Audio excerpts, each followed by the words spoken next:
Hey, Shalom. All praises, glory, and honor go unto the Most High Power, Yahweh, in the name of His beloved Son, Yahweh Shai. Double honors unto the apostles and the elders of Great Millstone that do rule exceptionally well. Also, Shalom, salutations, mercy, and blessings to all the sincere brothers out there pushing this word with truth and with faith. My name is Thabo Ahmath of Great Millstone Northwest, and I don't know, I just kind of been thinking today. I was reading Hebrews the 3rd chapter, which we're going to get into it a little bit, but it had me thinking about how there are some times where you'll come across some spiritual lows, man, and you'll kind of doubt yourself on, if you're really meant for this thing and all of that, but that doubt, really what that translates into is unbelief. And if you have unbelief, you're not going to make it, or what I'm saying, if you don't believe, period, you're not going to make it onto the chariot, man. You have to actually believe that you're going to make it on the chariot, all right? Because your belief and your faith are one and the same, Now, there's a lot of guys out there that will say that they have faith, but then their works, as we went into at camp, will prove that they really don't have faith, because their works are evil. Our works are not supposed to be evil, and our belief should be solid, man. If you don't have evil works, there should be no reason for you to doubt. You know what I mean? But nevertheless, let's get into some of the scriptures. Matter of fact, let's pull up real quick the word unbelief off of Google. And I spelled it wrong, but they corrected me. Unbelief, it says a lack of religious belief or an absence of faith. An absence of faith, man. And you can't have an absence of faith, especially in this thing of ours, all right? You have to have faith. You have to have 100% faith, because our whole doctrine is based off of faith, all right? Everything we know about the scriptures is strictly based off of faith, man. All right, the fact that we believe we are Israelites is based off of faith. Our whole thing is based off of faith. So you can't be in a state of unbelief. All right, and that goes from small scale to big scale. That goes from small scale to big scale. Let's look at a scripture that is commonly known. This is Romans chapter 3 verse 3. For what if some did not believe? Shall their unbelief make the faith of the Most High Yahweh Bahashem Yahweh Shai without effect? Okay, and let's look up this word unbelief, because it's going to help drill the point in just a little bit more, a little better. The word unbelief from the scripture. Salak, where'd it go? Oh, it didn't pull it up. It just pulled up unbelief. Salak, I clicked the wrong thing. Unbelief right here. Greek 570. Strong's G 570. Apistia. So the word says, it says unfaithfulness, faithless, want of faith, unbelief, weakness of faith, man. All right, and if you have that, pretty much all you can do is pray that the Most High does strengthen your faith. In fact, we're gonna get an example of that, of someone praying for a stronger faith. All right, because that's the only way you can combat having a weakness in your faith, man. All right, that armor that we have, all right, is it the helmet of faith, or is it the breastplate of faith? Let's find out. Breastplate. I think it's the it's gonna be down here in the New Testament. It's like breastplate of faith. You see this? And putting on the breast. This is 1 Thessalonians 5 and 8.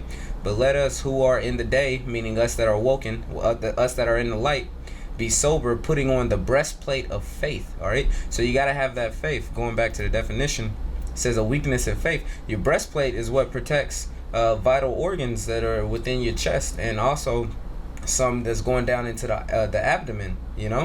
Where if you get struck in those areas, you're likely to die. All right.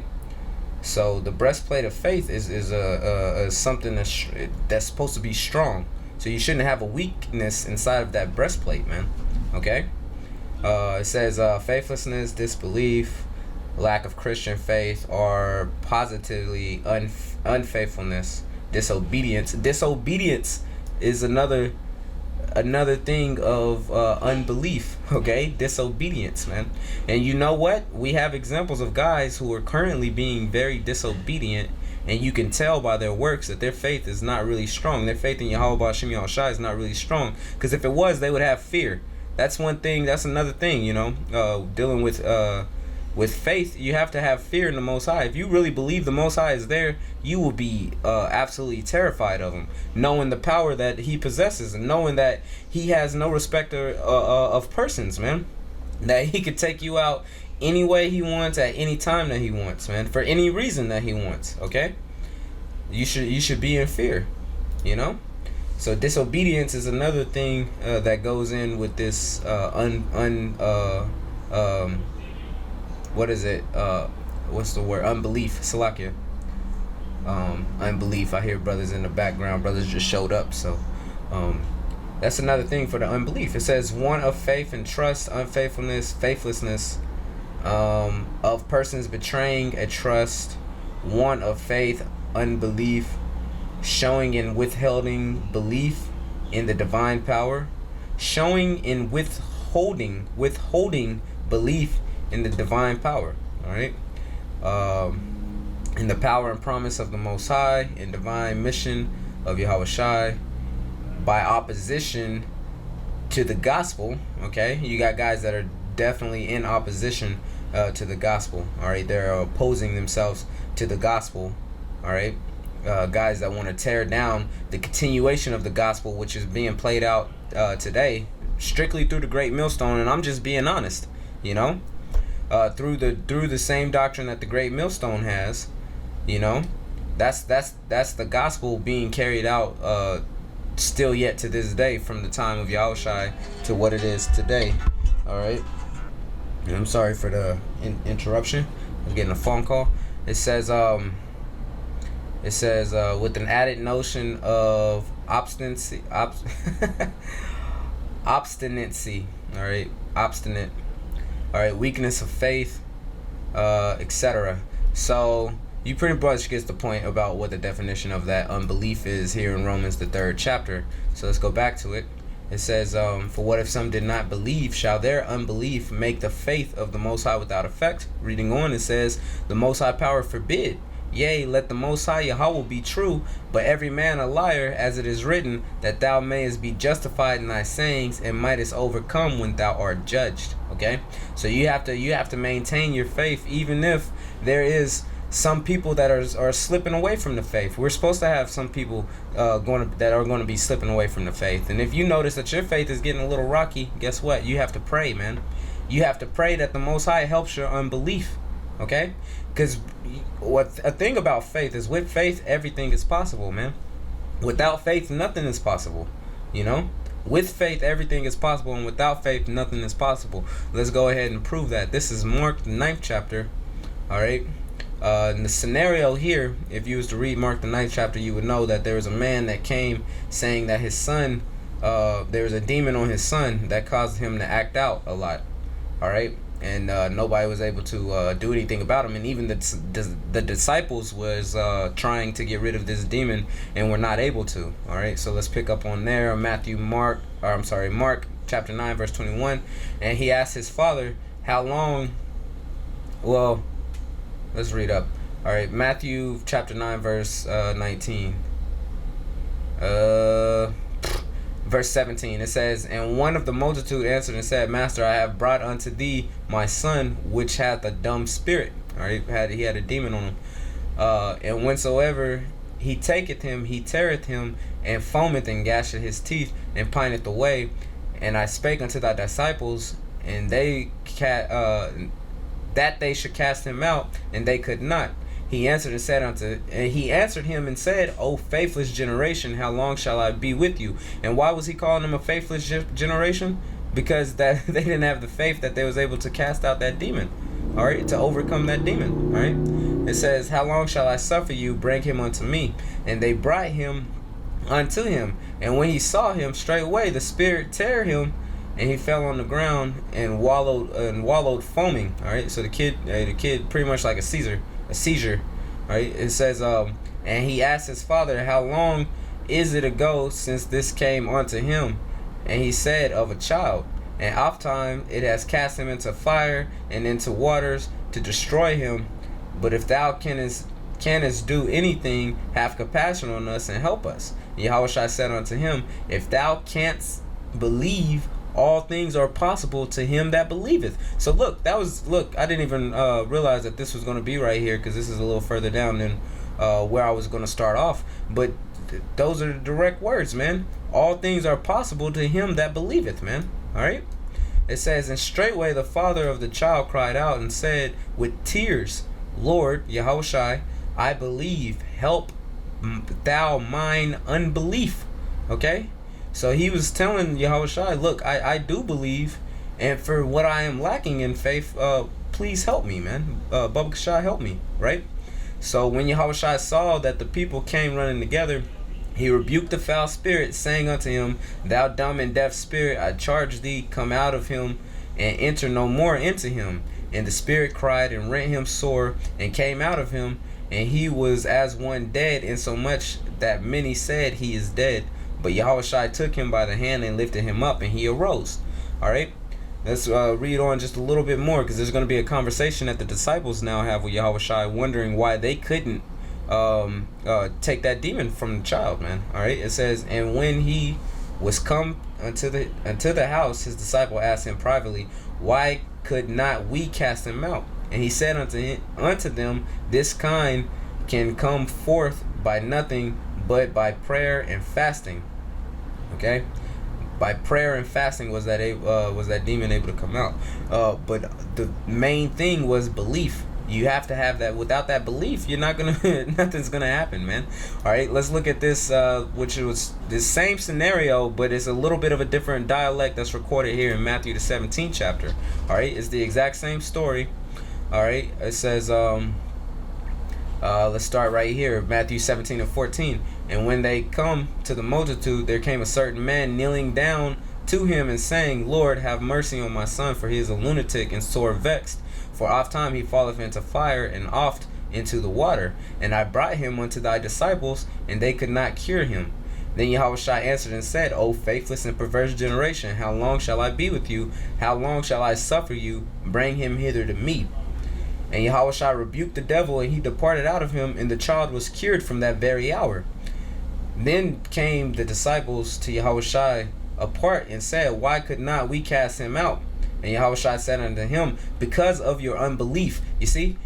Now, it didn't really break that down here in Mark, that he told, when he mentioned to them being a faithless and a perverse and faithless generation, it didn't really mention that he was speaking to all of them, including his disciples, that it was based on their faith. But what it did say here in Mark was that all things are possible to him that believeth.